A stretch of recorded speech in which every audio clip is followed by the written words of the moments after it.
The signal came from everywhere at once. That was the first thing Mara Osi noticed. Not the direction of it, not the frequency, not the staggering mathematical elegance buried in the carrier wave that would consume 3 weeks of her life. Before she understood a tenth of it, just the everywhere. Like sound through water, like light through fog.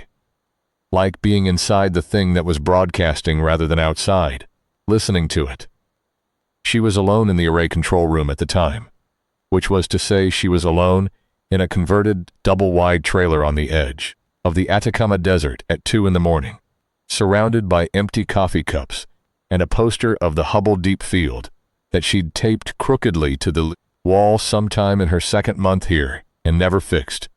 She was eating crackers directly from the box, the peanut butter kind, the ones her brother kept mailing her, even though she'd asked him not to, and watching 17 simultaneous radio telescope feeds. Scroll there, white noise across her monitors, when every single readout spiked simultaneously, red-lined, and then settled into something she had never seen before and would never forget. Not noise at all, pattern. She set down the crackers. She checked the common mode rejection on the array. She ran the calibration suite. She called up the interference catalog and compared. She did all of this in under 4 minutes, which was the fastest her hands had ever moved in her professional life. And at the end of it, she was still looking at the same thing. A signal of extraterrestrial origin, narrow band, modulated with mathematical structures so deep and layered that they suggested not a beacon but a broadcast. Not hello, but here. Everything we know here. She did not call anyone for 11 minutes. This was later criticized by the review panel, who felt the 11 minutes represented a breach of protocol. Mara always responded to this with a patience she did not feel, explaining that she had needed the 11 minutes to be certain she wasn't dreaming, or having a break of some kind, or being pranked in an extraordinarily elaborate fashion. The panel, composed of people who had never sat alone in a desert trailer at 2 in the morning watching the universe change, did not find this satisfying. She stopped caring about what the panel found satisfying sometime around the 4th debrief session. The 11 minutes also gave her time to do something she was never asked about later, perhaps because it seemed so inconsequential. She opened her laptop, navigated to her private playlist, and put on the song her mother used to sing to her when she was small. A simple folk thing, in Twi, words she barely understood anymore, but still felt in the back of her throat. Something about water finding its way downhill, about the river not being afraid of its destination. She let it play once through. Then she picked up her phone and called Director Haruki Sato in Tokyo. "It's real," she said before he could speak. "I've run every check. It's real, and it's been going on for at least 6 hours. The signal started before my shift. I don't know why the overnight crew missed it." There was a long pause. She could hear him breathing. "How complex?" he finally asked. "I don't know yet." "Very multi-layered." "Haruki, I think it's a library." Another pause. Then, "Don't tell anyone else yet." She thought of the crackers, the crookedly taped poster, the song. "Okay," she said. She hung up and went back to listening. The signal had been in transit for a long time. This emerged slowly over the first weeks of analysis, piece by piece, as the astrophysics team worked backward through the carrier wave's properties to determine its point of origin. The source star was 42 light-years distant. The signal, they calculated, had left it 42 years ago. Mara did the arithmetic the night they confirmed it, sitting alone with the result and a mug of cold tea, and could not decide whether 42 years made the whole thing more or less extraordinary. 42 years ago, she had not yet been born. The signal had been crossing the dark between stars for longer than she had existed, moving at the speed of light through nothing, through absolute cold and absolute nothing, aimed at a system it could not confirm contained anyone listening. Aimed anyway. The faith in that, the assumption that someone would be there, would be listening, would have developed by the time of arrival the capacity to receive, sat in her chest like something warm when she thought about it at 2 in the morning, which she often did. The astrophysics team determined further that the signal was one of several, not the only broadcast from that direction. A survey of the sky around the source star revealed, over the following months, faint echoes of older transmissions, older signals, pointed in different directions toward different stars. The source, whoever it was, had been broadcasting for a long time. Broadly, the transmission aimed at Sol was not unique in its ambition, only in its destination. As best the team could determine, the same or a similar document had been sent outward from that star toward dozens of stellar systems. Most of those stars, as far as anyone could tell, had no listening ears. "They're broadcasting into silence," said Yara Solis, when this result was published internally. She was the team's second xenolinguist, 29, perpetually in need of sleep, always arriving to important meetings, carrying a tablet loaded with more problems than she was going to have time to address before someone asked her to address something new. Systematically, methodically, they're flooding the galaxy with this thing, and accepting that almost no one will receive it. "We received it," said Mara. "We received it," Yara agreed. "Which makes us the exception. Which makes me want to know what the signal says about how exceptional they expect us to be." This was a question that would not have an answer for several years. In the meantime, the translation project assembled itself with the slow, urgent logic of all large institutional responses to unprecedented events. Slowly at first, chaotically, then with a gathering momentum that acquired a kind of unstoppable quality, like something falling toward water, knowing it would land, but not yet knowing the shape of the splash. The translation project took 7 years. This is said often, usually to convey scale. 7 years, an enormous undertaking. Thousands of researchers across dozens of institutions.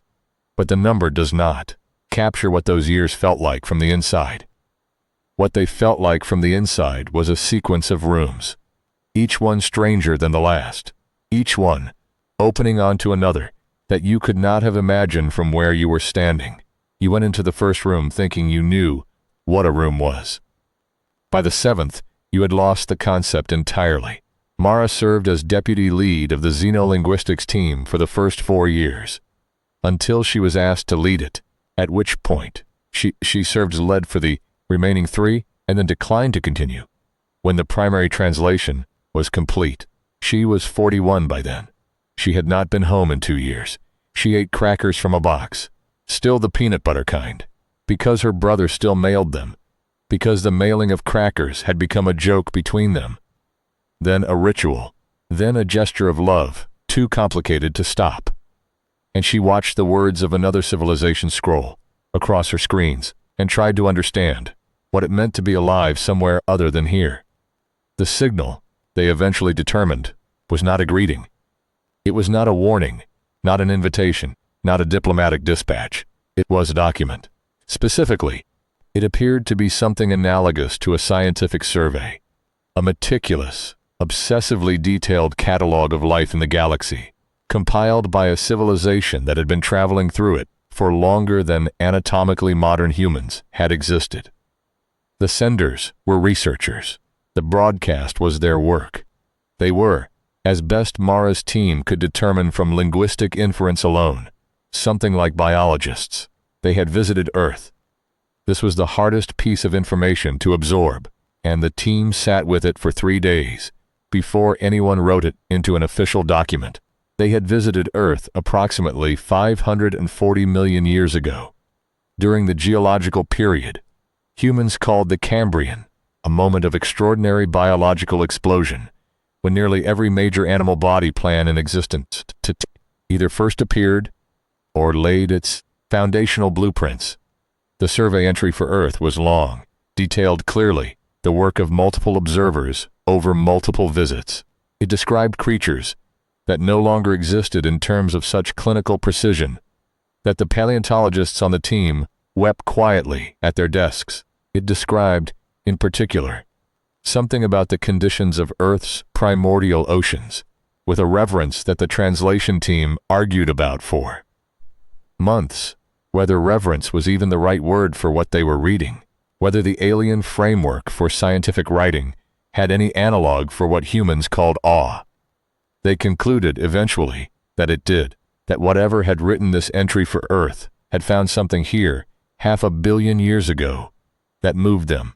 The word Mara's team eventually chose for it was wonder. Dr. James Nyonam was a paleontologist who had spent 20 years studying Cambrian fauna from the Burgess Shale, and he joined the translation team in year 3, approximately 6 months after someone realized the signal contained morphological descriptions of Anomalocaris canadensis so precise that they matched specimens not yet published in any human literature. He was short, bald at the crown, given to wearing the same 3 flannel shirts in rotation. And he had a habit of pressing his thumb to his lower lip when he was thinking that everyone around him eventually adopted without noticing. They saw it, he said. The first time he read the Cambrian Earth entry in full translation, he was not talking to anyone in particular.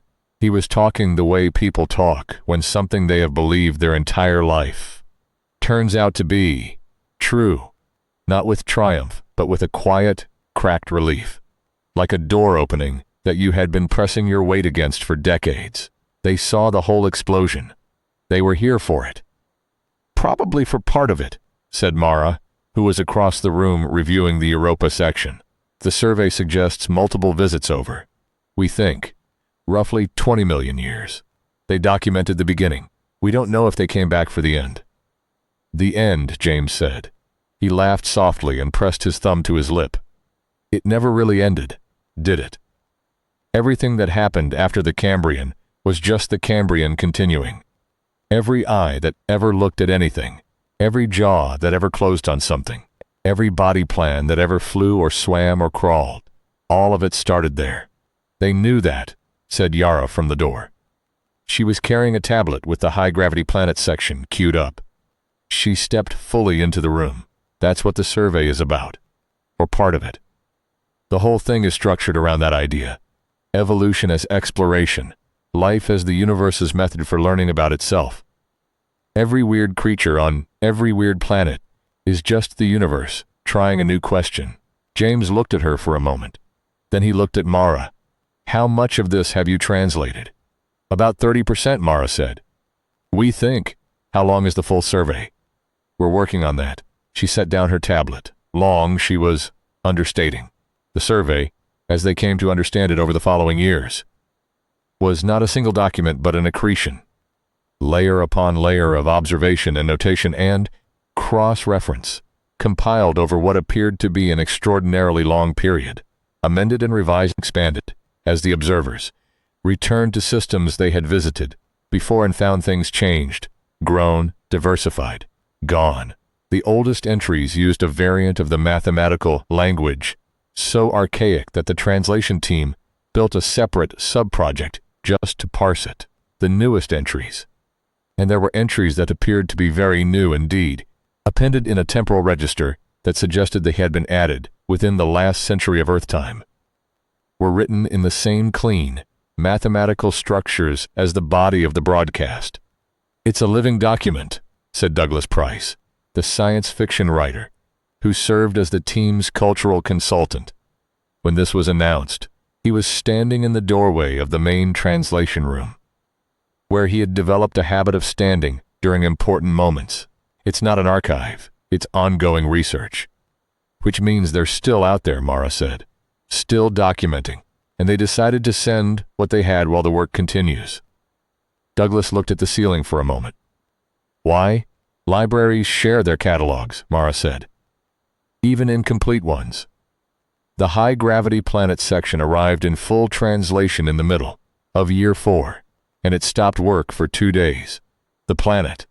The survey designated it with a mathematical string that Mara's team chose to render, for readability, as Hevel, from the Hebrew for breath, orbited a star some 40 light-years from Sol at a distance that put it in the narrow band of liquid water stability.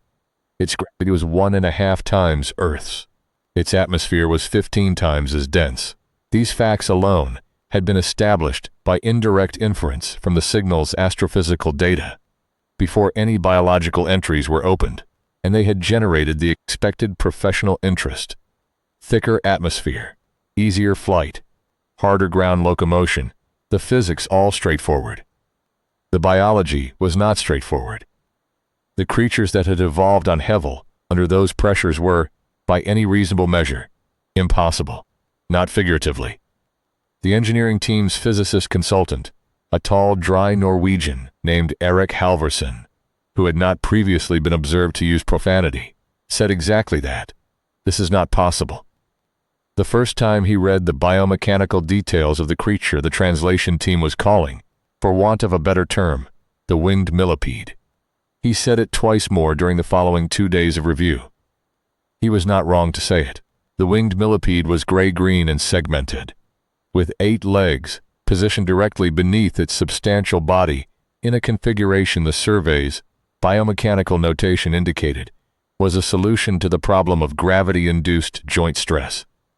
Its wings were accordion-folded, capable of expanding to several times their resting span, modeled on a morphology that bore some resemblance to certain dragonfly lineages on Earth, while being entirely distinct in mechanism. Not flight muscles in the conventional sense, but a system the survey described with a term the translation team translated approximately as bellows, a rhythmic compression that worked in concert with the dense atmosphere rather than against it.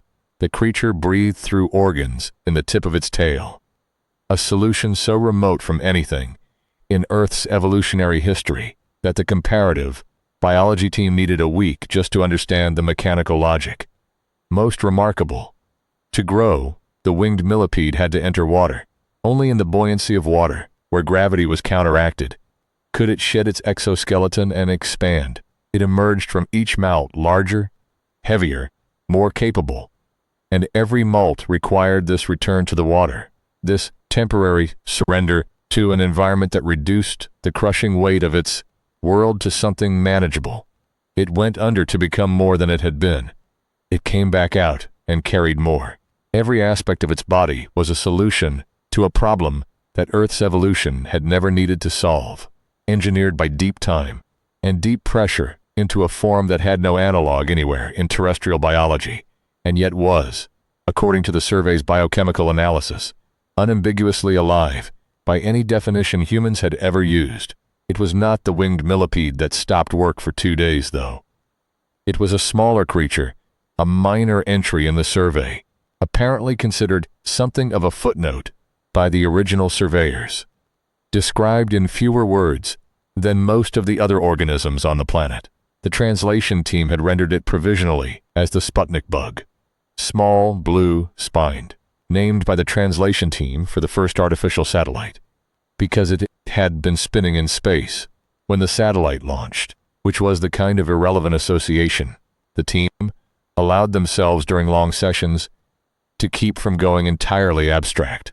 It lived in the high-altitude zones of Hevel's rocky upper terrain, where falls from even modest heights could be lethal given the gravity. It had evolved over geological time, a single behavioral response to the sensation of falling. It curled into a ball, the spines locked together. The body became a sphere. It fell and bounced and rolled, and eventually stopped and uncurled and walked on. No one said anything for a long time after they read this. James was the one who finally spoke. "It doesn't know why it does that," he said. "Doesn't need to," said Yara. "The survey says it's one of the most durable organisms on the planet." James was pressing his thumb to his lip. "Hard. High infant mortality from other causes. Adults live to extraordinary age, the ones that survive long enough to develop the reflex. They don't develop it. It's heritable. It's structural. The ones that were born with slightly more of it lived. The ones with less didn't." Yara looked around the room.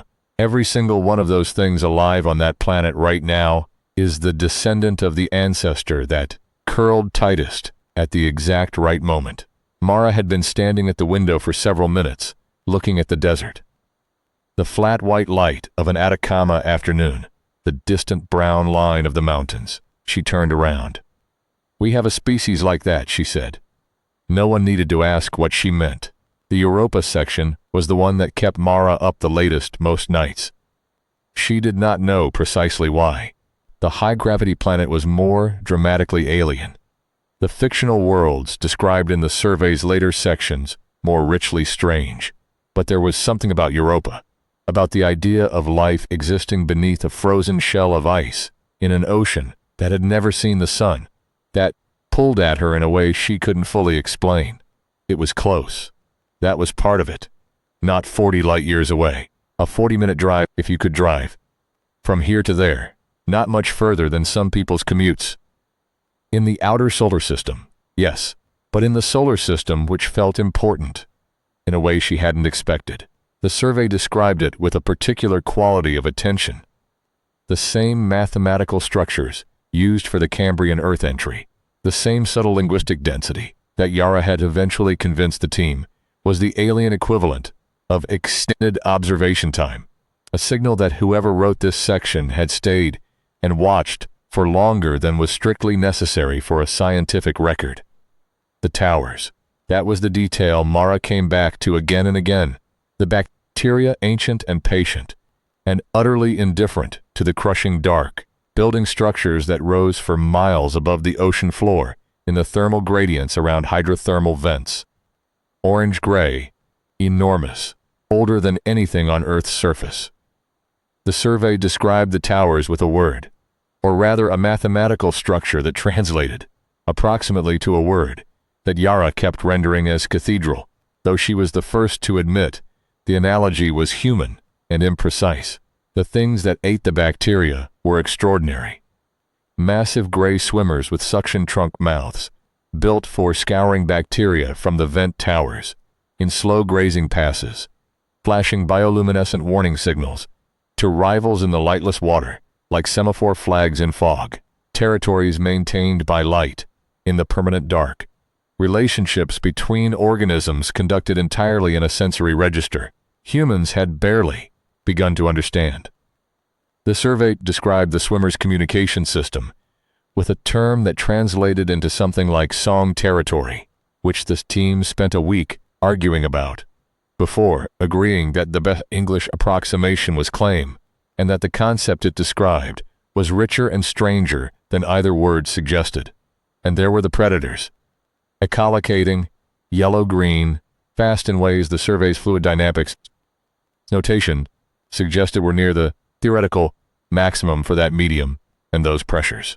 The survey noted them briefly, almost offhandedly, the way a naturalist notes a thing that is impressive but expected. Of course there are predators. There are always predators. The logic of eating and being eaten is the oldest logic life knows. The filter feeders made their slow grazing passes. The predators circled in the dark beyond the vent lights. Millions of years of this, in the dark, under the ice, with no day to mark the passage of time, and no sky to look up at, and no horizon to orient to. Just the heat of the vents, and the pressure of the water, and the ancient grammar of being alive. The survey noted, near the end of the Europa section, that the biotic community it described was still present as of the survey team's most recent visit. It was unclear to Mara's team how recent that visit was. Given the temporal scales elsewhere in the document, it could mean anything from a few centuries to several millennia. It's probably still there, Yara said once, very quietly, late at night, eating the last of a sleeve of crackers that Mara had offered her. Right now, under the ice, just going about it. Yeah, Mara said. We could go there, Yara said. Eventually, not us. We could go and look. Mara thought about the towers, miles high in the dark. The survey saw it first, she said. Wrote it down, kept the record, and then broadcast it across the galaxy. Yara set down the empty cracker sleeve. Why? Why broadcast? You do that kind of work, accumulate all of that, and then you send it outward. Why? Mara had thought about this question for 3 years. I think, she said slowly, because the alternative is it being lost. All of it. Every creature on every world. Described once, known, briefly, forgotten. She stopped. They didn't want it forgotten, she said.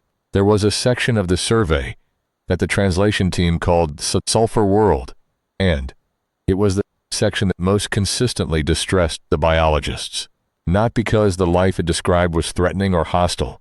Nothing in the survey carried any quality of threat, but because it was so impossibly exquisitely specific, so particular in its strangeness, that encountering it felt like receiving a gift from someone who had thought very carefully about what you needed and had been right. The world was sulfur-rich, geologically violent, volcanically active in ways that would have made it toxic to anything built on an oxygen-nitrogen chemistry. But life had found the edges of those conditions, as it always found the edges of conditions, probing, testing, trying new shapes for new questions. The dominant plant analogs were enormous balloon structures, anchored to the ground, their flattened tops buoyed aloft by the internal gas they produced from the chemical reactions of that hellish atmosphere. They were like kelp, the survey noted, if kelp had been the size of office buildings and floated through air. Made largely of things that would dissolve your lungs, they drifted at the ends of their tethers in currents of sulfurous wind. And the things that lived on them, the parachute worms, the translation team called them, were perpetual migrants. They spent their lives moving. They were born in motion, larvae sliding down the balloon stalks already, carrying the umbrella structures that would, one day, use to float away. They grew by eating the plants they rode, drawing gas from the organisms that housed them, living on the thing that was also carrying them. They mated at the top of the stalks, in the turbulent upper winds, clinging to their hosts in the thin, howling atmosphere, and then the young parachuted down through the murk to the toxic surface to find new hosts. And the cycle continued, endless, chemical, perfectly adapted to an environment that had no analog in Earth's history. James had looked at the parachute worm entry for a long time. It's never not moving, he said, even when it looks stationary, even when it's feeding. The whole life cycle is a journey. The survey calls it something, Yara said. We've been translating it as migrant, but the original has more weight than that, more intention, as if migration isn't just what it does but what it is. What it's for, James said. Yes, he pressed his thumb to his lip. That's us, he said. That's what we are. He said it without drama, a scientist noting a pattern. But the room went quiet around him anyway, and stayed quiet, and no one disagreed. The revelation about heliconia came in year 5, and it arrived not through translation team, but through Douglas Price. He came to Mara's office. She had an actual office by then. The trailer had become a complex of trailers, and then a proper facility, but she'd kept the crookedly taped Hubble poster and moved it with her. On a Tuesday afternoon in late autumn, with a cup of tea and a look on his face she had learned to associate with things she wasn't going to like. Heliconia, he said, and set the tea on her desk and sat down. What about it? It's in the survey. Yes. She watched him carefully. Fictional world, binary star system, life forms adapted to. It's not a fictional world, Douglas said. Or, rather, it is. Brian Aldiss wrote it. He imagined it in the early 1980s, but the survey, he paused and pressed both hands flat on her desk. The survey describes it in the same section as Epona and the Green World, as a real place. Mara stared at him. The description matches the Aldiss novels in significant detail, Douglas said. Not the plot, not the characters, the biology, the climate cycle of the binary system, the structure of the trees, the ones that retract their branches in winter, that grow ice caps at their crowns. Aldiss published descriptions of all of it in 1982 and 1983. The signal arrived in 2009. The signal, yes, but the broadcast could have been in transit for any length of time, given the distance. You're suggesting. I'm suggesting that Brian Aldiss, in the early 1980s, may have written a world that exists. Douglas picked up his tea. Or that he may have received something. I don't know how. I'm not suggesting anything mystical. Some fragment, some echo information that came to him by a mechanism we don't understand, and that he translated into fiction in the only form he had available. He paused. He died in 2017. He never knew about the signal. Mara sat with this for a long time. Outside her window, the desert was turning golden in the afternoon light. The mountains in the distance looked carved from something ancient and indifferent. There's a version of this, she said finally, where art and science are the same thing, where storytelling is a detection mechanism. There's a version of this, Douglas said carefully, where humans have been receiving signals from this civilization for a very long time and processing them in the only ways we knew how. She thought about the signal arriving everywhere at once, about being inside the thing broadcasting rather than outside listening to it, about the 11 minutes she had spent with her mother's song before calling anyone. If that's true, she said, then the signal isn't news. No, the signal is a confirmation. Douglas held his tea in both hands and didn't say anything. The Epona section was the most contested translation in the entire project. This was partly because of its complexity, and partly because of its implications, and partly, this part never made it into the official history of the project, because of an argument between Yara and James that ran for approximately 6 weeks, and touched on questions that neither of them were supposed to be asking in a scientific context. The argument was about the spring croc. The spring croc was a creature from Epona, one-legged, predatory, capable of extraordinary patience. It waited. It lay partially submerged in whatever passed for water in Epona's ecosystem, motionless, for periods the survey described in terms that translated approximately to a long time. And then it moved, and then it didn't miss. The translation team had rendered it provisionally as a plant-animal hybrid, something that presented itself as sessile, harmless, a piece of the landscape, and was not. The survey described it as the apex predator of its environment, not because it was the fastest or the strongest, but because it was the best at appearing to be something it wasn't. James said this was straightforward convergent evolution, camouflage, ambush predation. Earth had dozens of species operating on the same principle. Yara said the survey's description of the spring croc went beyond behavioral camouflage into something for which she did not have a precise term, a kind of structural deception, not just appearing to be a plant, but participating in the ecosystem of plants, exchanging nutrients with the root systems of neighboring organisms, genuinely integrated into the fabric of the environment in ways that made the distinction between predator and landscape almost meaningless. It was not pretending to be something it wasn't. It had become something it wasn't, while remaining what it was. That's not convergent evolution, Yara said. That's a completely different strategy. I don't have a word for what that is. You're anthropomorphizing, James said, which was not a useful thing to say. To someone who had spent 5 years learning to think in a non-human mathematical language, I'm describing what the survey describes, said, with a patience she was not feeling. The survey uses a term for this strategy that we've been translating as patience, because it's the closest we have, but the original term has a depth to it, a sense of deep time strategy rather than moment-to-moment behavior. The spring croc is not sitting there waiting for one meal. It is participating in the ecosystem in a way that guarantees it will never go hungry. It has become load-bearing. It's a predator. It's a predator that the ecosystem would miss. Yara set down her tablet. That's new. That is genuinely new. The argument was never fully resolved. But Mara, who had listened to the whole thing from the doorway while holding a cup of coffee she forgot to drink, kept thinking about it afterward, about what it meant for something to be both predator and landscape, about what it meant to become load-bearing. She thought about it differently 2 years later, when the contact team was formed. In year 6, the sections of the survey describing what appeared to be synthetic or artificial life forms, and the project changed shape entirely.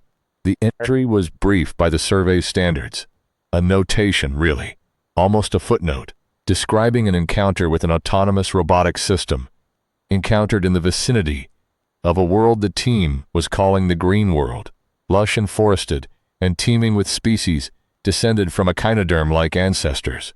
The robotic system appeared to be a probe of some kind. Cubic, self-sustaining. It gathered energy through solar collection panels. It extracted resources from asteroids. It sent subsidiary probes, small articulated things described in the survey, with a term the translation team rendered as either fingers or scouts, to the surfaces of interesting worlds. The survey's tone when describing this object was different from its tone when describing biological life.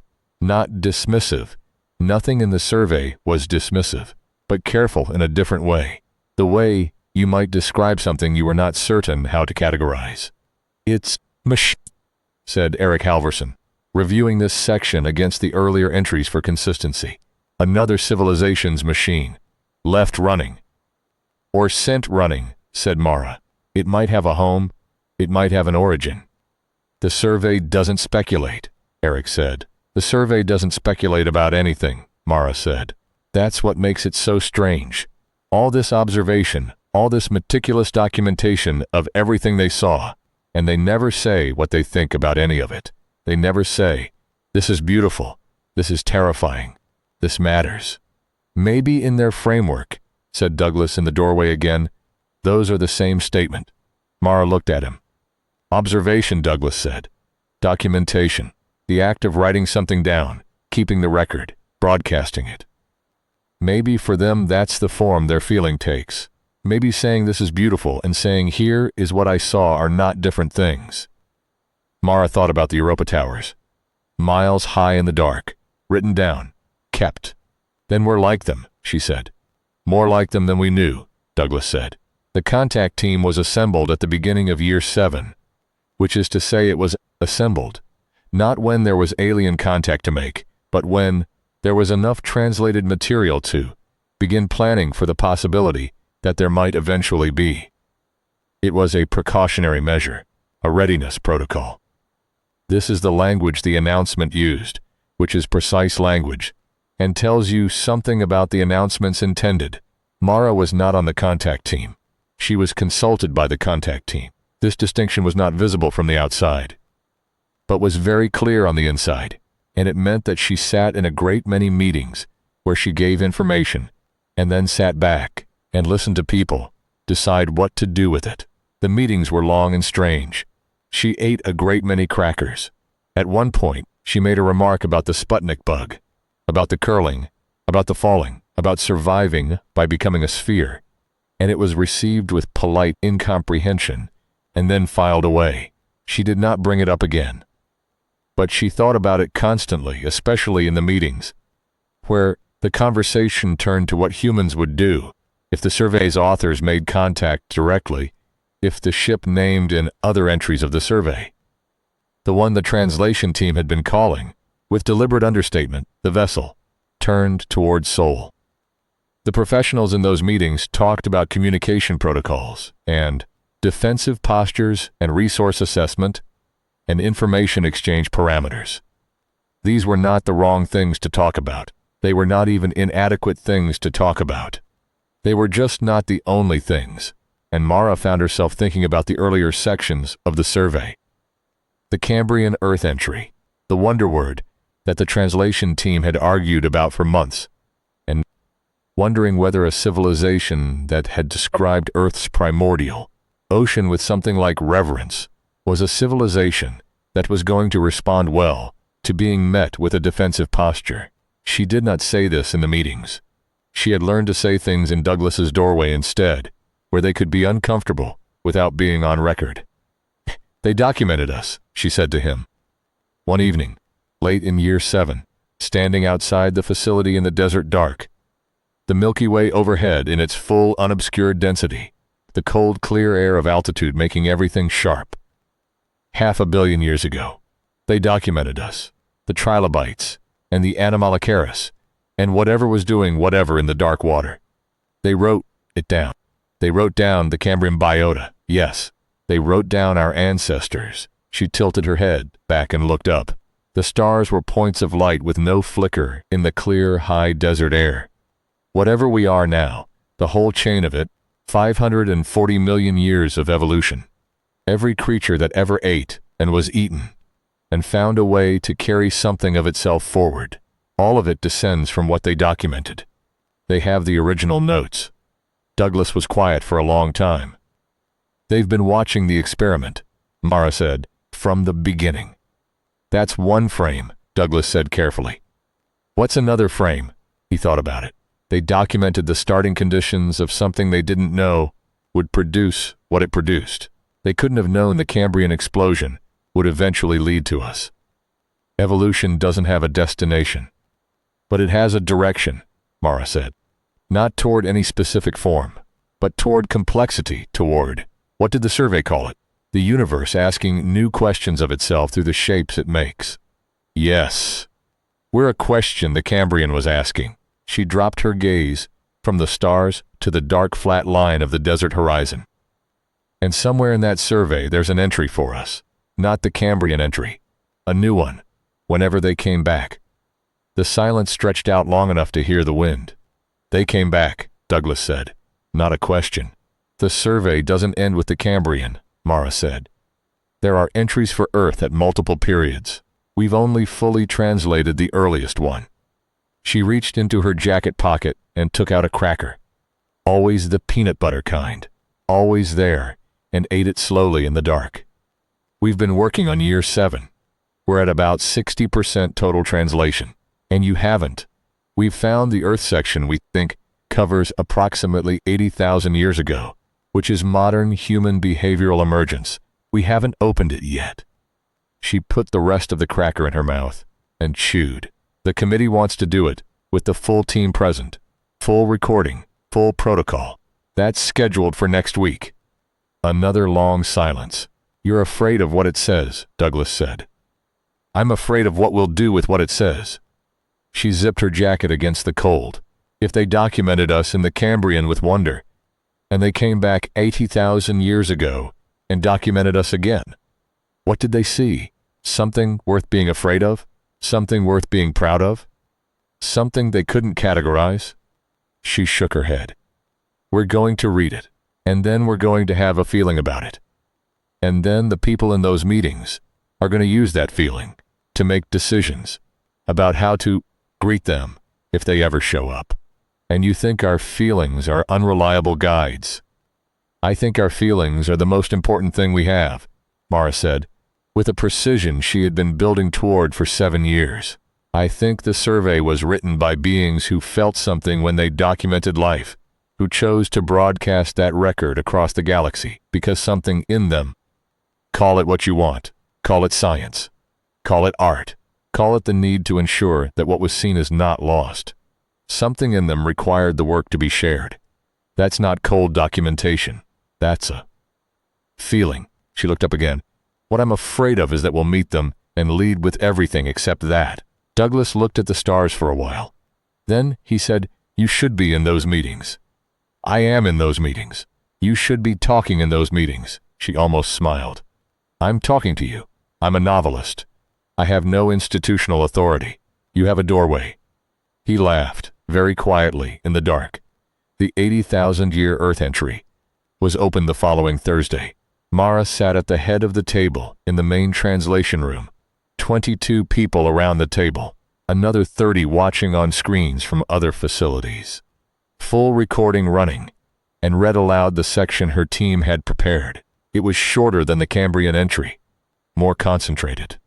The survey's authors wrote differently when describing things that were aware of being observed, which was something the translation team had noted in multiple sections and never fully resolved. Whether the difference was methodological, emotional, or some category that didn't have a name in either language, the entry described Homo sapiens in anatomically accurate terms: the vocal tract, the unusually large prefrontal cortex, the disproportionate developmental period, requiring extended parental investment, the unique form of social bonding enabled by the capacity for counterfactual reasoning, the ability to model things that didn't exist, hadn't happened, but might never happen, but could be made to happen through coordinated action.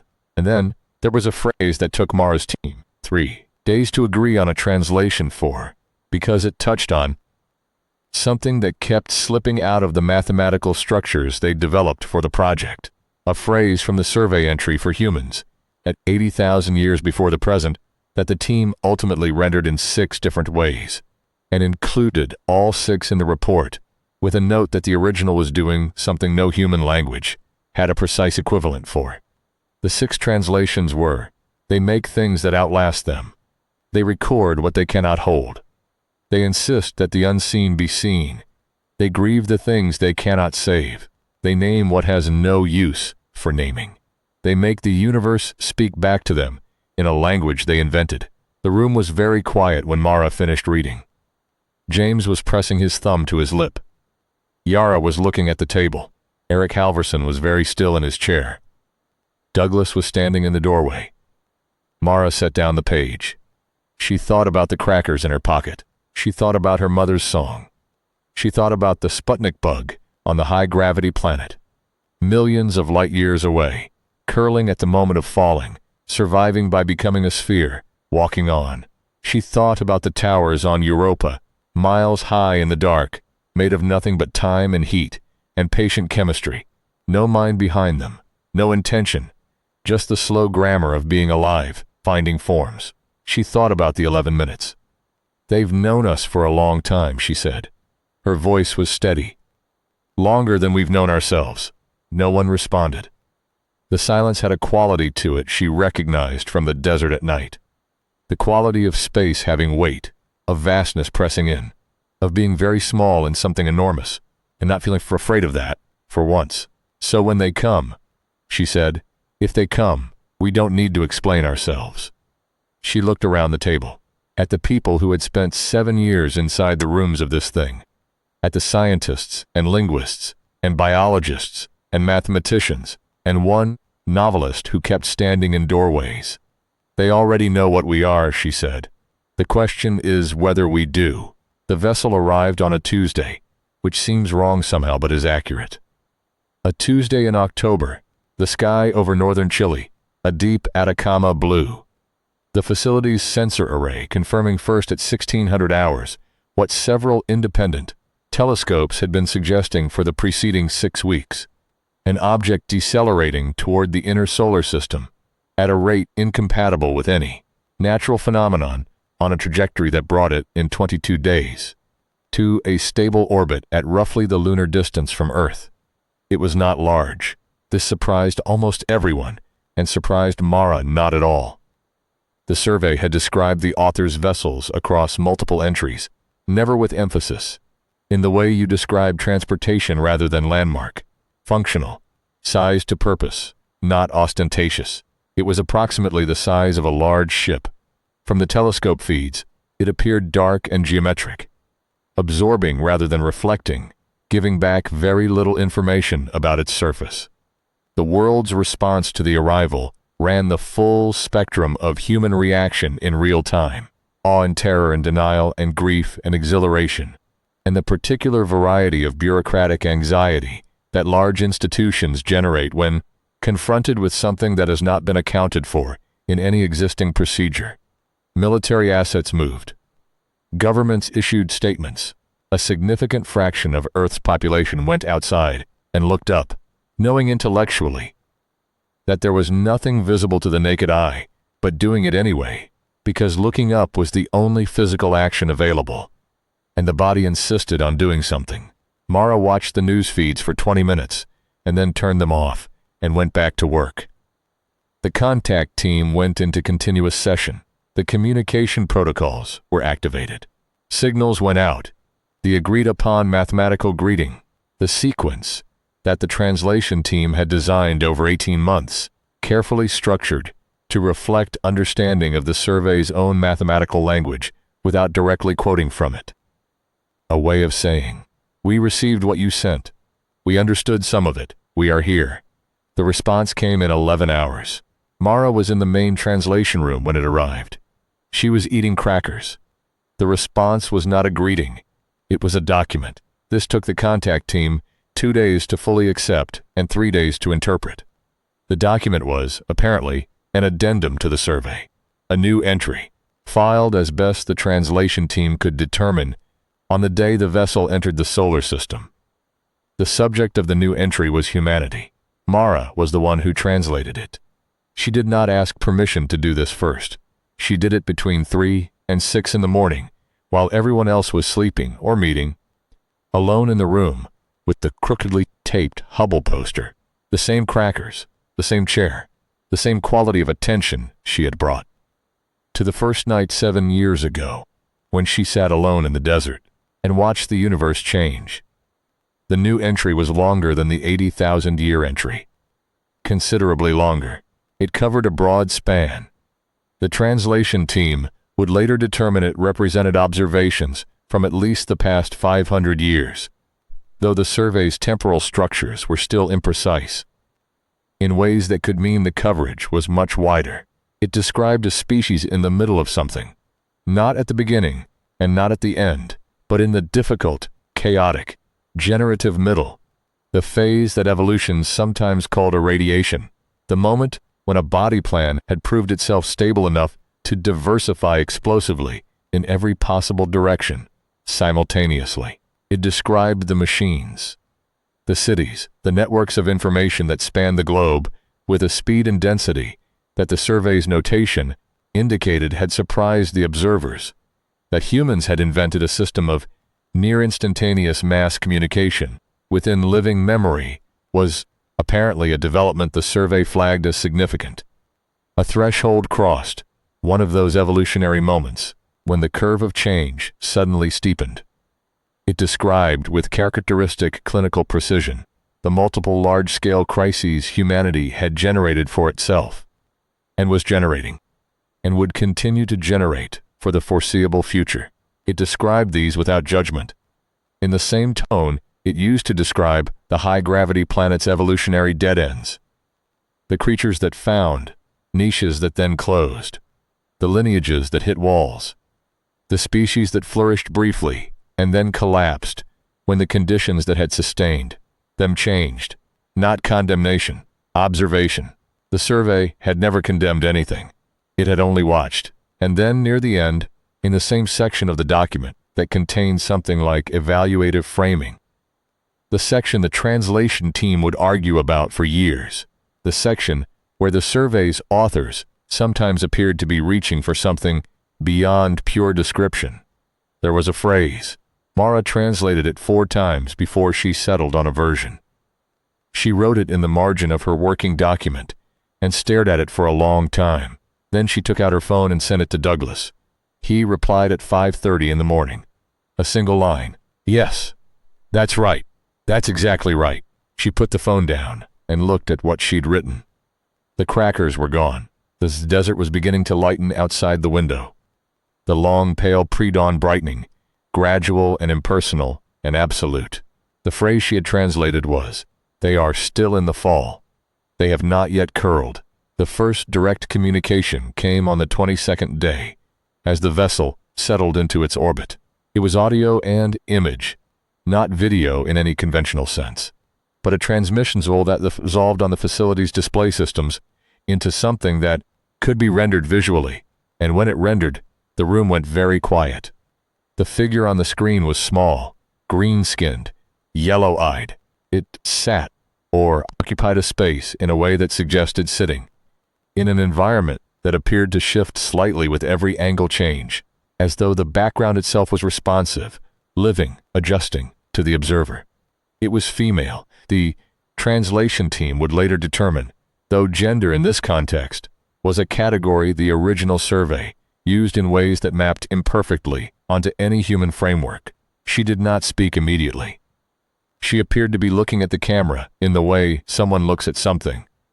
That is very familiar and very surprising at the same time. Mara was the one who spoke first from the human side. She had not been designated to do this. The contact team had prepared carefully scripted greetings in 8 languages, had rehearsed representatives, had protocols, but the protocols assumed a formal first contact, a state occasion. A moment weighted with diplomatic significance, and what this felt like instead was something simpler and more complicated. It felt like being seen. "We read your survey," Mara said. Her voice was steady. "All of it that we could. We know you were here before. We know what you saw." She paused. She thought about the Cambrian, about the trilobites and the long, slow explosion of forms, about the towers on Europa, miles high in the dark, patient as mathematics. "We know we're still in the middle of something," she said. "We don't know what will be when we've finished it." She set her hands flat on the desk in front of her. The same gesture Douglas had made on her desk years ago, when he told her about Heliconia. She had not planned to do it. "But we wanted you to know," she said, "that we read what you wrote about us. About the Cambrian. About 80,000 years ago. We read it, and we understood that you've been paying attention. And," she stopped, tried again, "we wanted you to know that we've been paying attention too. We've been looking at the same things you looked at, the creatures and the oceans and the deep time, and the extraordinary, impossible, relentless fact of life, finding a way." She looked at the screen, at the figure, at the yellow eyes. "We named your ship after someone who spent his life doing the same thing you do, documenting, witnessing, making sure what was seen wasn't lost." The figure was still. The background shifted almost imperceptibly. "We are afraid," Mara said.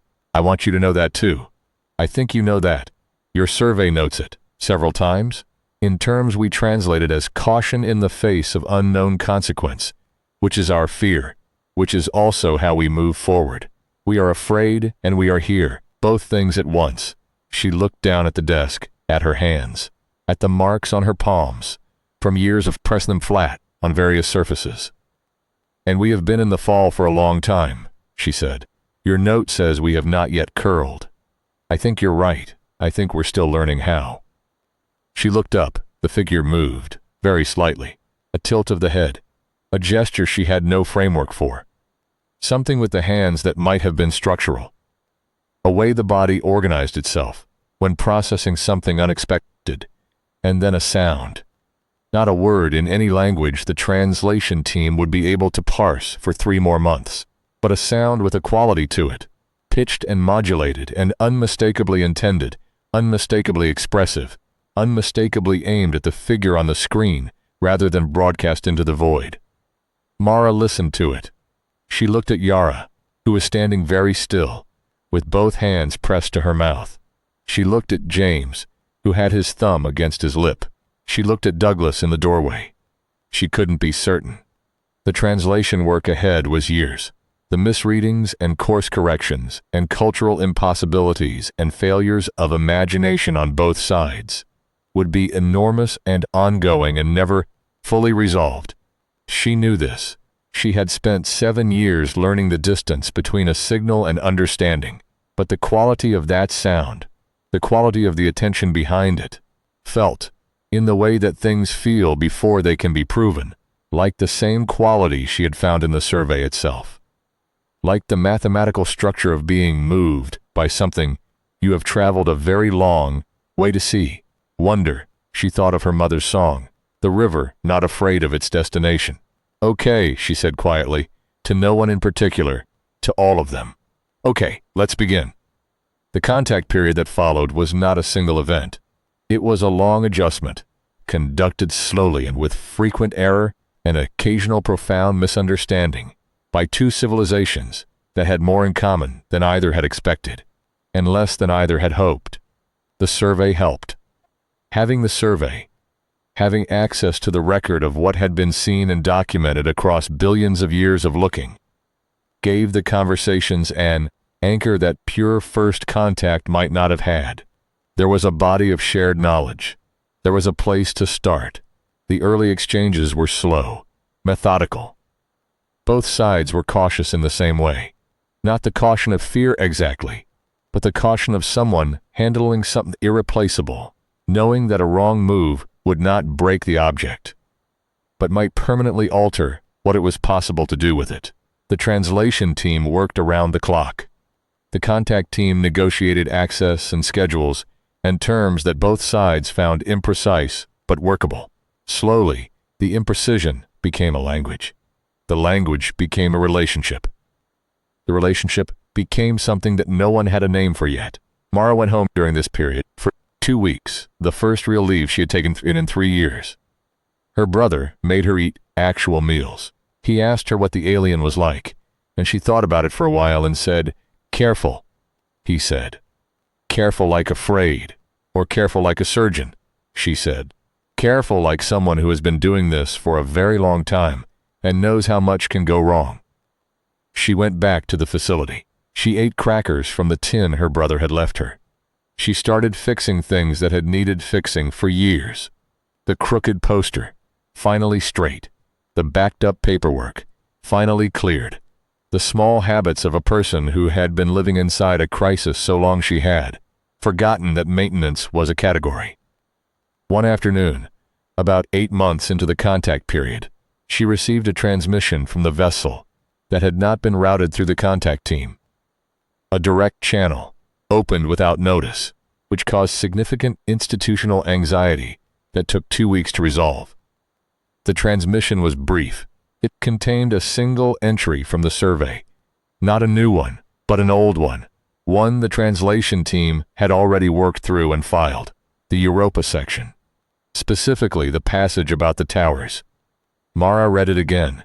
She had read it perhaps 100 times before, but this time there was an annotation attached.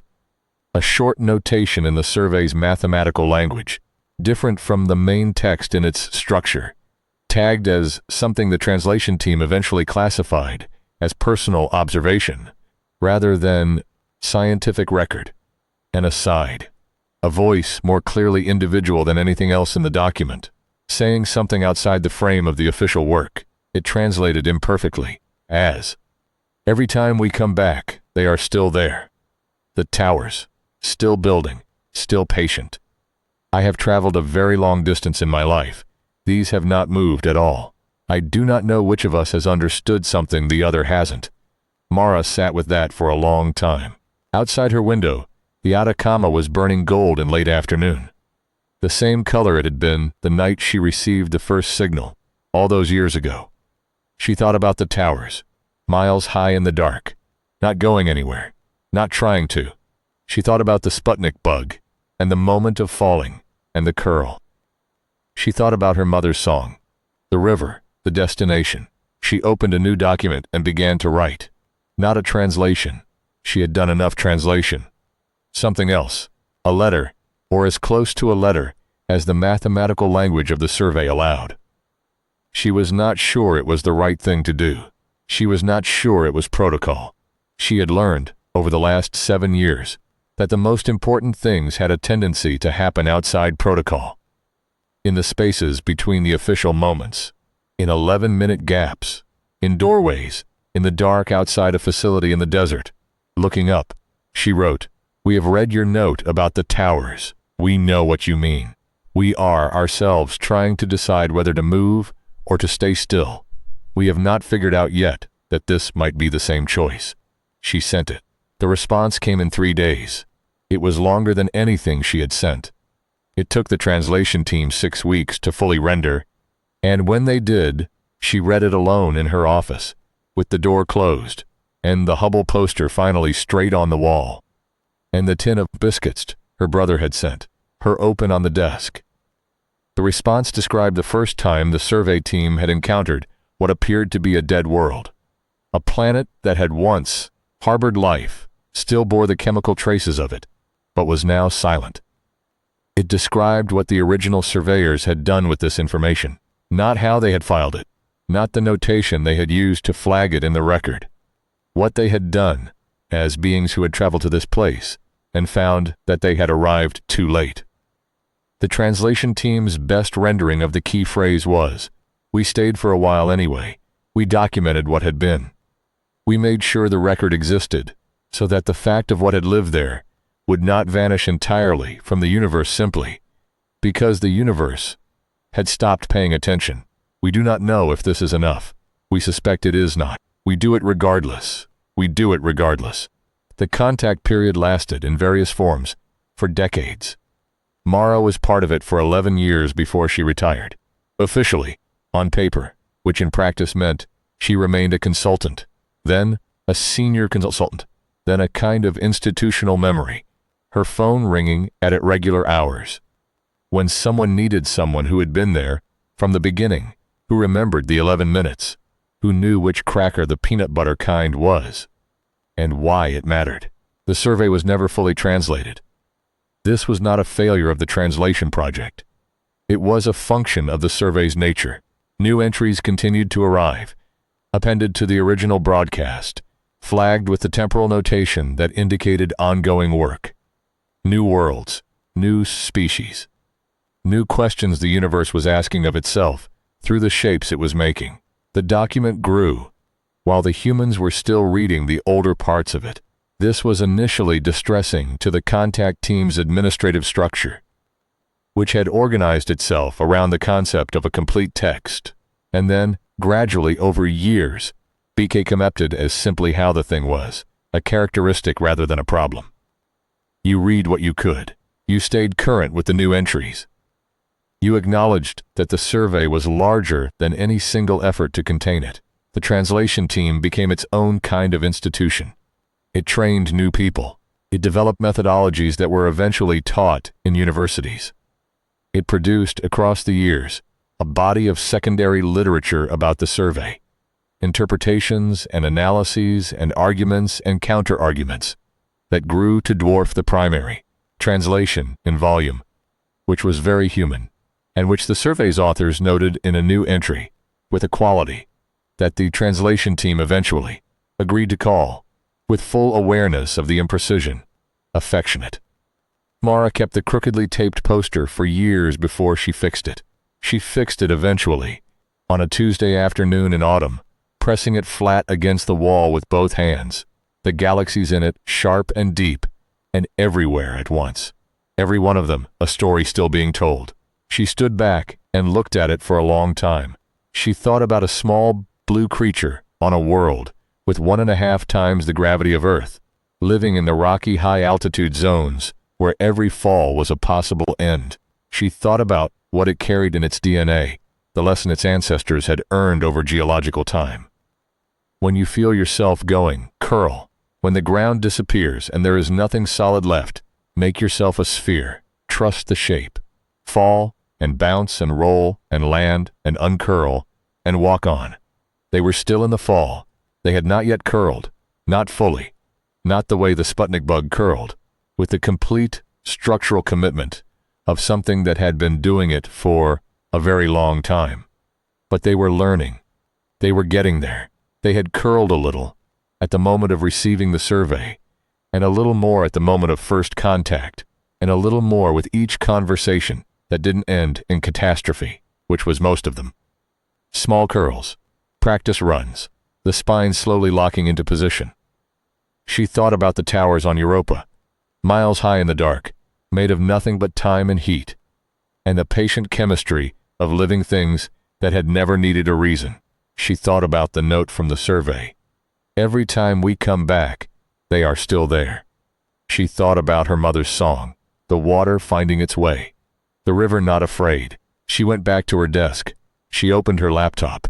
She put the song on, just once through, letting the twi words move through her, the way they always had, felt more than understood, water finding its way downhill.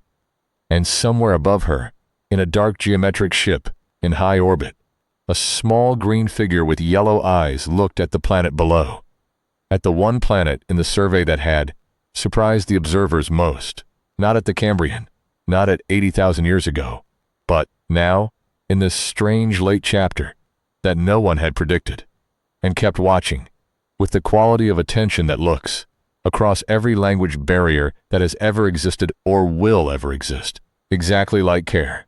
The survey continued. The river was not afraid. The fall was not over. But the spines were learning to lock. There was a period, roughly in the 3rd year of the contact era, when Mara stopped sleeping well. Not insomnia exactly. She slept, she just woke at 3 or 4 in the morning, with the particular clarity that comes when the mind has been working on something, and has decided it has an answer, and refuses to wait for a more convenient hour to deliver it. She would lie in the dark of her facility apartment, with the ceiling, a pale shape above her, and think about the ring world. The survey contained an entry for it. This had taken some time to establish because the mathematical structure used to describe it did not immediately map onto anything in the translation team's framework for planetary bodies. It was not a planet, not a star, not a moon, nothing that fit any category the team had built their classification schema around. It was eventually understood to be an artifact, an engineered structure, a band of material surrounding a star at habitable distance, rotating to produce centrifugal force equivalent to gravity, its inner surface a continuous inhabitable plane of extraordinary scale. The survey described it in a way that suggested genuine puzzlement.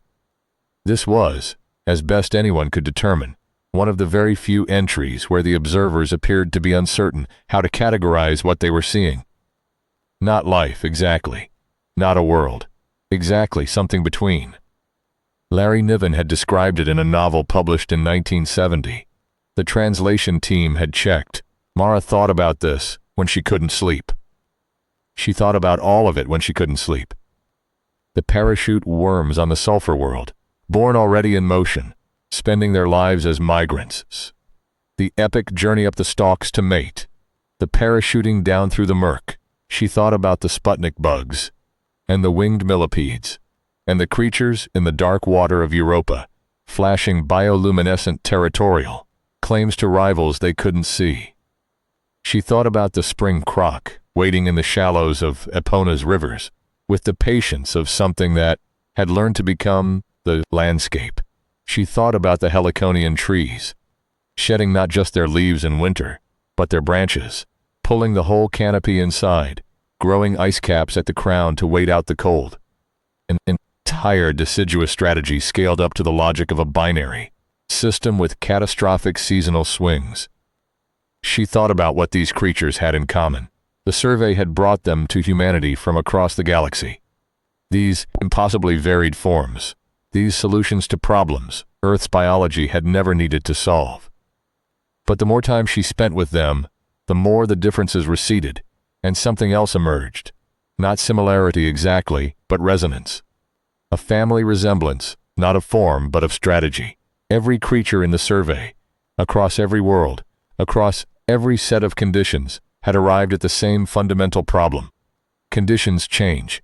The environment is not stable. The thing that sustained you yesterday may not sustain you tomorrow. The solutions were wildly different. Curl into a sphere. Shed your branches and grow ice. Become the landscape. Migrate perpetually. Build towers so patient they outlast everything. Flashlight in the dark. But the problem was always the same problem, and humans had their version of it. Humans had their version of every problem in the survey. Because humans were, after all, alive, and being alive meant being in the same ancient argument. The question was what their version of the solution was. Marisa thought about this at 3 a.m, and sometimes arrived at an answer she wasn't sure she believed, and sometimes arrived at no answer at all, and went back to sleep either way. The first joint research mission was announced in year 4 of the contact period, and it was not what the contact team had envisioned when they planned for it. The contact teams had envisioned something formal. A delegation, a structure, a carefully negotiated exchange of information under defined conditions with clear protocols and documentation, and an exit strategy if things went wrong. What actually happened was that Yara Solsis, working with 2 members of the vessel's crew on a long-running translation dispute about the temporal notation in the survey's older sections, suggested at the end of a session that the most efficient way to resolve the dispute would be to compare working methods directly, in the same space, at the same time. The contact team spent a week arguing about whether this constituted a joint research mission, and therefore required full authorization, or a translation consultation, and therefore could proceed under existing protocols. Mara did not weigh in on this argument. She attended the session. It was held in the facility's main translation room, the same room where the survey had been opened, where the 80,000-year entry had been read aloud, where so many versions of the truth had been slowly assembled from the fragments of something that resisted easy assembly. The 2 members of the vessel's crew arrived via a shuttle that landed on the facility's exterior pad, quietness that seemed inappropriate for the significance of the moment, and they walked in through the front entrance, and they sat down at the table. They were not large. They were roughly human in height, though the proportions were different. Limbs slightly longer relative to torso, head slightly larger relative to body, eyes genuinely large and golden amber in the actual room light rather than the filtered light of the screen. They moved with the quality that Mara had come to associate from the screen exchanges, with everything this civilization did. Careful, deliberate, not slow, deliberate. There was a difference. Slow suggests reluctance. Deliberate suggests someone who has been doing this long enough to know that haste is usually the most expensive option. The session ran 6 hours. 3/4 of it was translation work, and it was productive translation work. The kind that actually resolves things rather than deferring them. In the remaining quarter, things were said that were not in the official record of the session, because Mara had quietly asked the recording technician to step out for a coffee at a particular juncture. What was said in the unofficial quarter was this: one of the crew members, the younger seeming of the two, though age in this species was a concept the team hadn't pinned down, looked around the translation room with a quality of attention that Mara had learned from the survey and from the screen exchanges and from the past 6 hours to read as something like the physical expression of a thought being fully formed. The look lasted perhaps 4 seconds. Then the crew member said something, and Yara's face changed, and she spent a long moment with her hand pressed over her mouth before she looked at Mara. She says, Yara said carefully that this is the room where you opened our work. Yes, Mara said. Another exchange. Yara listening, her expression changing again. The way expressions change. When you are receiving something that is slightly larger than the vessel you had prepared to hold it. She says, Yara said, that she has wanted to see this room. The silence stretched out for a moment. Why? Mara asked. Not through Yara, directly, in the mathematical notation that the team had been developing as an interface language. Imprecise, incomplete, effective enough. The answer came back in the same notation, and Yara translated it, and then retranslated it twice, and finally said, because this is where our work was received, and I'm going to try to get this right, because to broadcast is to assume someone will hear, and we know it is usually an incorrect assumption, and when it turns out to be correct, that is, she paused. I keep wanting to say rare, but the word she used has more weight than rare. The word she used is closer to the thing that happens so infrequently that when it happens you want to see the place where it happened, because the place is part of the fact. Mara thought about the Atacama trailer, the crookedly taped poster, the cracker box on the console, the 11 minutes. We should show her the original room, Mara said. They walked across the facility compound in the late afternoon. The unusual procession of humans, and not humans, moving through corridors that had been built for the work, and had acquired the texture of years of work, the particular, slightly battered quality of a place where serious things have been done by people who were not being careful about the furniture. They went into the original trailer, still standing, still smelling faintly of coffee and electronics and desert dust. The crew member stood in the middle of the room for a long time. She looked at the console, at the monitors, long dark now, at the crookedly taped poster, the Hubble Deep Field, still there. Mara had never had the heart to take it down even from this room, had put a second copy in her office instead, at the cracker box, empty, left there by the site's preservation staff as a kind of joke that had since become canon. Then she said something, very quietly, that Yara translated as, "You were alone." "Yes," Mara said. Something, "Yara, she is asking if you were afraid." "Yes," Mara said. The last thing the crew member said, before they walked back out into the desert light, Yara translated with the careful slowness of someone who wants to make sure they have it right. She says, "This is what the record is for, so that the ones who find it know they were not alone in finding it." The debate about whether humanity was ready for full contact, which had been running in various forms since the signal was received, never actually ended. It simply became less urgent as the contact era continued, and the feared catastrophes failed to arrive, and were replaced by the actual difficulties, which were different and more manageable, if not exactly manageable. The debate became academic in the literal sense, something that universities offered courses about, that journals published papers about, that reasonable people disagreed on, while the thing they were debating continued to happen regardless. Mara was asked to weigh in on it periodically, in interviews and lectures, and the occasional high-level policy consultation. She always said the same thing, which was that readiness was not a state you could prepare to arrive at. You could only be in the process of becoming ready, which was not the same thing, which was in fact the Sputnik bug's entire situation. Not yet curled, still falling but learning. She was asked once, by a graduate student doing a thesis on the contact period, whether she thought humanity had acquitted itself well in the first years. She thought about it for a long time. The student waited. "We were honest about what we didn't know," Mara said finally. "We were honest about what we were afraid of. We were honest about why we'd named the ship what we'd named it." She paused. That's not nothing. For a species that spends a lot of energy being dishonest about all three of those things, that's not nothing.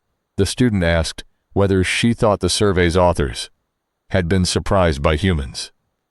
"I think they were surprised that we'd read the survey," Mara said. "Or not surprised. I think they'd hoped we would. They'd sent it hoping we would. But there's a difference between hoping and having. It happened. There's a difference between broadcasting and being received." She looked at the window. The desert, as always. The survey is a record of what they've seen. And part of what they've seen now is that when they sent the record, we found it. We read it. We understood enough of it to know what we didn't understand. She looked back at the student. "I think they found that interesting." "Why?" She thought about the notation in the addendum. The phrase that had sent Douglas a message at 5 in the morning. The phrase that was, as best anyone could determine, the survey's way of saying something it didn't quite have a category for. Because the survey is about life finding ways to survive conditions that weren't designed for it, she said. And we're one of the examples. We're in there, along with the winged millipedes, and the spring crocs, and the things in the dark water.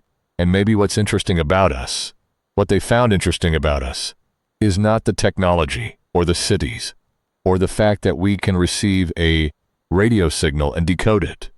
Maybe what's interesting is the same thing that's interesting about the Sputnik bug. She folded her hands on the desk. We're still falling. We haven't curled yet. We don't know what we'll be when we land. She paused. But we're aware of falling, and that might be the first time in the survey that a species has been aware of falling while it was happening. The student wrote this down. Mara watched her write it down. She thought about the act of writing something down.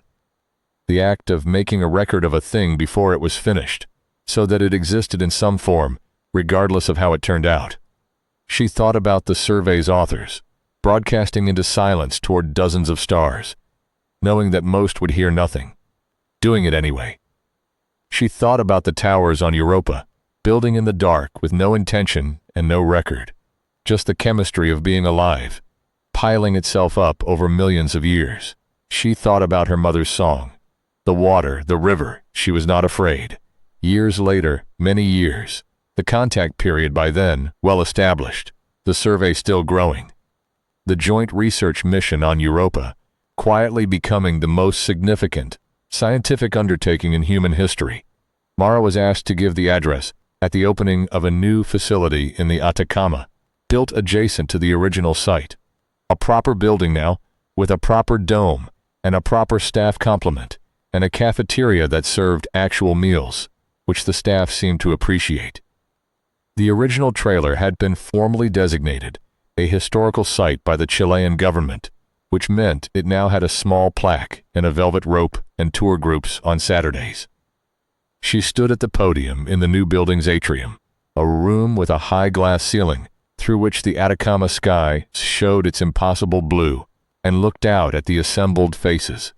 Scientists and diplomats and students, and one Norwegian physicist who had developed a reputation over the previous decade for using profanity in a way that suggested he had finally found an appropriate quantity of material to justify it, and tried to decide what the right thing to say was. She thought about what the survey's authors had done when they arrived too late at the dead world, the world that had once had life and now didn't. She thought about what they had done with the information, that they had arrived too late, that whatever had been there was gone. They stayed. They documented. They made sure the record existed. She thought about the parachute worm, born already in motion. The perpetual migrant. The creature for whom movement was not a behavior but an identity. She thought about what it must be like to be a thing like that. To have no concept of stillness as a natural state, to understand the world only from within motion, to carry the seeds of the next generation, while still in flight yourself. She thought about her mother's song. The survey, she said, when the room had settled into quiet, is the record of life in this galaxy. As much of it as one civilization has managed to document across an enormous span of time. It describes creatures we will never see, on worlds we will never visit, following survival strategies we would never have imagined without the record. It describes dead worlds, and living worlds, and worlds where the distinction between dead and living is more complicated than our categories allow for. She paused, and somewhere in it, alongside the winged millipedes and the Europa swimmers, and the things that build towers in the dark, and the creatures that become the landscape they inhabit, is an entry for us, for what we were, for what we've been in the time since the survey first found us. She looked at the glass ceiling, the blue sky, the nothing beyond the blue. I have spent a long time, she said, thinking about why the survey was broadcast, why a civilization that could have kept this record private, that could have filed it away, continued the work, accumulated data across millennia with no obligation to share it, chose instead to send it outward toward the silence, toward the stars that might or might not contain anyone listening. She looked back at the room. I think the answer is the same answer as the tower builders of Europa, the same answer as the Sputnik bug, the same answer as the parachute worm. She set her hands flat on the podium. Life finds a way to perpetuate itself beyond the conditions that created it. The bacteria build towers, because that is the shape their chemistry takes over time. The bug curls because the ancestors that curled lived. The worm migrates because that is what it is. And a civilization that spends long enough documenting life comes to participate in the logic of life, comes to need the record to persist beyond the moment of its making, to carry forward into the dark, to land somewhere and be received. She paused. We received it, she said. We are the place where that broadcast landed. And now we're part of the record, not just as subjects of the survey, creatures to be documented, but as readers of it, as the ones who found it and spent 7 years in rooms, learning to understand what we were reading. She looked around the room one more time, at all of them, all the years of work in their faces. We became part of the thing we were studying, and I don't think that was an accident. I think the survey was designed to do that to the people who read it. She stepped back from the podium. She thought about the 11 minutes, the song, the crackers, the crookedly taped poster, now hanging straight in the office she no longer used, in the building behind this one, above the velvet rope and the plaque. She thought about a small blue creature on a high-gravity world, in the moment of falling, committing to the only shape that would save it. She thought about the river, and the hill, and the destination that was not something to fear. She thought about a small green figure, with yellow eyes, looking down at a planet through the hull of a dark geometric ship, watching with the attention that looks like care, watching a species that was still in the fall, still learning to curl, still becoming, slowly, imperfectly, one misunderstanding, and one discovery and one honest conversation at a time. The shape it would eventually be, when it landed, still falling, not afraid, almost there.